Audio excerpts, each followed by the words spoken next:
This deck is just good as Dylan Hand. As Dylan Hand is going to take that that Growth Chamber Guardian with Entrancing Melody. Merriam with the Gruul Spellbreaker that he put a +1/+1 counter on via Riot.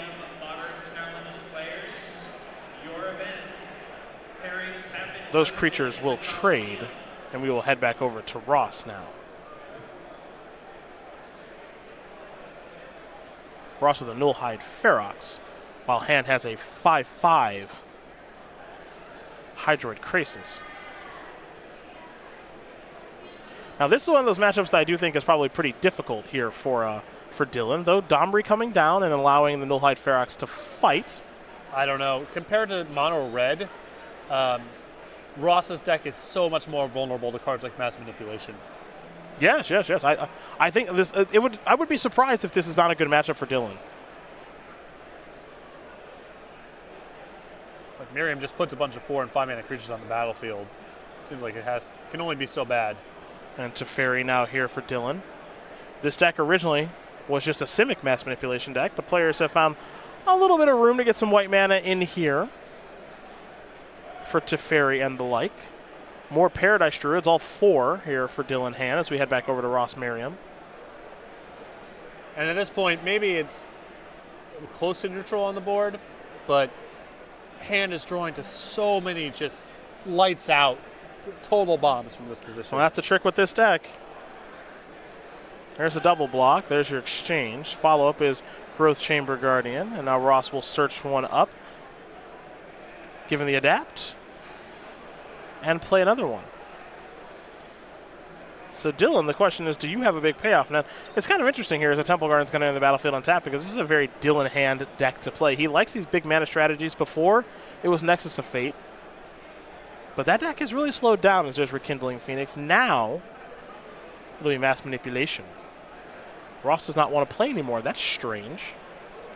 You like how Mass Manipulation's an instant there because of Teferi? Oh, sweet. I was about to say, that's a wild instant. Yeah, no. Teferi making it a little too good. Well, I mean, he didn't need all of it. Yeah. Hand had a little to spare there. Yeah. He didn't need the whole thing. Dylan Hand up a game here over Ross Merriam. Mass Manipulation, this namesake card. Putting the finishing touches on that game against Ross and Gruul aggro. Merriam does have some sideboard cards here, though. Starting with, of course, a Mountain. Then a Shock.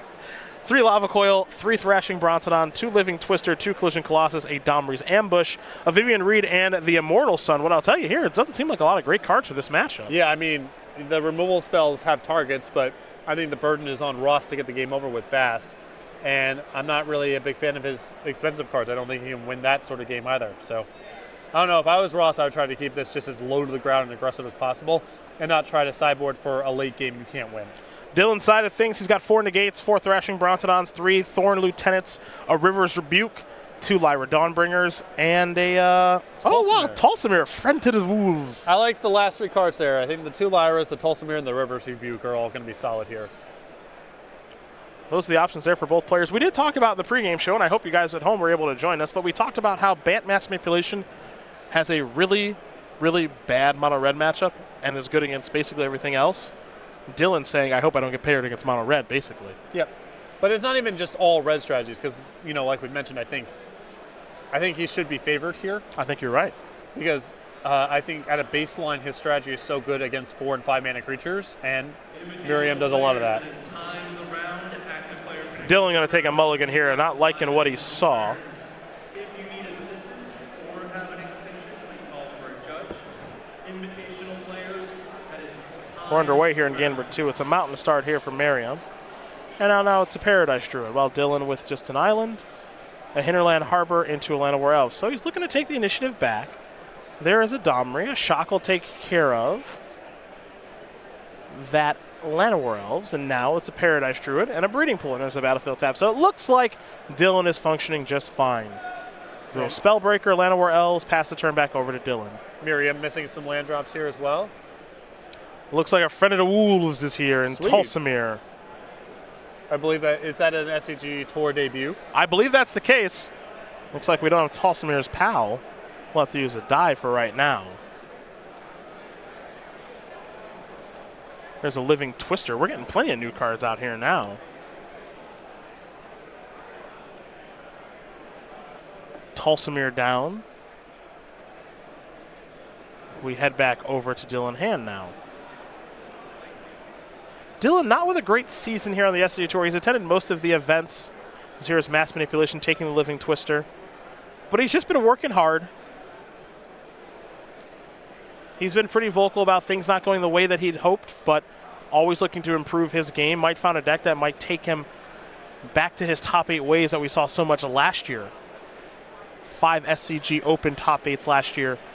As now here's a Hydroid Krasis for 5. You can undo a lot of, seemingly bad seasons with this tournament. It's true. Yeah, the Invitational can make a lot of bad seasons look great. That's very true. Here's a double block. And a double block here typically pretty safe against Nullhide Ferox. Not that time, though. Because it's hard to cast spells, but, then that happened. Nullhide Ferox got double blocked. Ross paid the cost to be able to play a spell and then used Collision to take care of the Hydroid Krasis to win the double block. Dylan said, you know what, I'll pay the mana too, and I'd like to take your Nullhide Ferox, shut off the Hexproof. So now Dylan's the one with the Nullhide Ferox, which is interesting because his deck likes to actually play spells. Skargan Hellkite did show up, so Merriam has that and some mana to work with. Mass Manipulation is an intense card. It's a real hoot.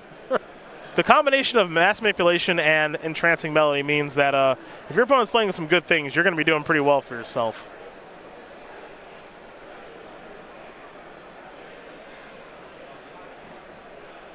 And I think Hand here, I would describe as being slightly behind, but as usual, some massive draws. Merriam starting to get a little bit more aggressive now. Gruul Spellbreaker is a 4/4. Actually, it's going to be a little bit more powerful because of Domri. You see the Paradise Druid.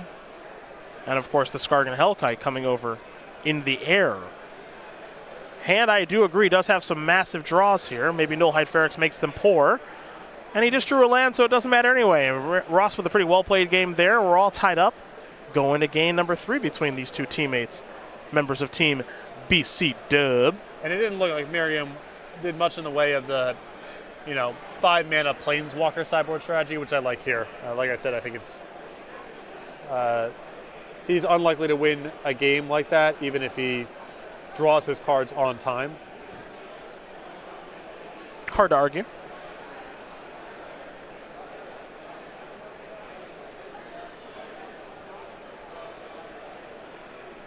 Game number 3 about to be underway, and then at the conclusion of this one, Patrick and I are stepping out.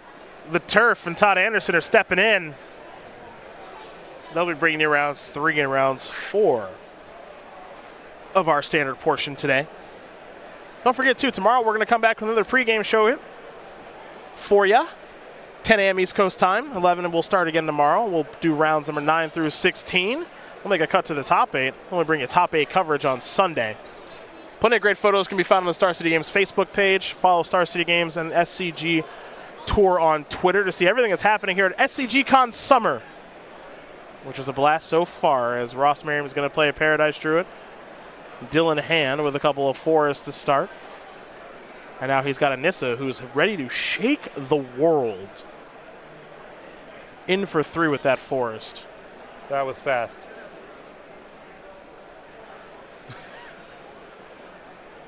It's really fast. Yeah. This is no joke. No joke. I mean, you can cross your fingers, I suppose, and hope that he's only on green mana. But even then, that's quite the opening. Oh, wow. Okay, so that was Colossus into Domri's ambush to take care of Nissa. However, you still have to contend with what Hand has on the battlefield. Well, Lava Coil will take care of the land. Shock will take care of that. Okay, this isn't bad by Ross. Catching back up pretty quick. Hitting a lot of mana. There's Tulsamere. Wolf will fight the Paradise Druid. No more wolves here for the friend of wolves. Shock will take care of land or else. Pass the turn back.